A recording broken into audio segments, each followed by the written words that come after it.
La promesse, c'était un matériel flambant neuf et une plus grande ponctualité.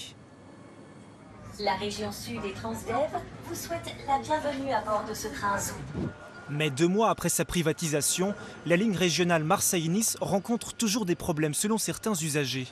Sur les réseaux sociaux, ils sont nombreux à se plaindre des quais et des rames bondées. La semaine dernière, cette mère de famille a subi des galères de correspondance à cause d'un retard. Au début, c'était juste 25. Après, c'était 30 minutes sans explication. Et ça a impacté sur notre trajet. Au lieu de prendre 2 trains, on a pris 3 trains.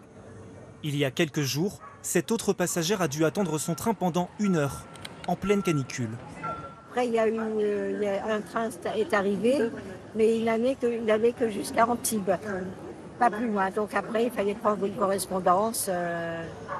L'opérateur franco-allemand Transdev, qui a repris la ligne fin juin, reconnaît ne pas avoir réglé tous les soucis de ponctualité. En cause notamment les retards de livraison des nouvelles rames. Aujourd'hui, pour répondre à la forte affluence, la compagnie doit louer le matériel auprès d'autres régions. C'est du matériel qui est différent de celui que Transdev a commandé auprès d'Alstom. Et donc, il n'est pas possible de coupler deux rames différentes.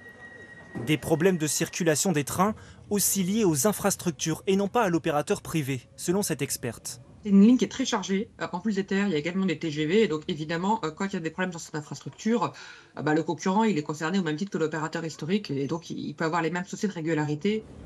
Cet été, l'affluence sur la ligne est en hausse par rapport à l'an dernier, plus 15% selon la compagnie.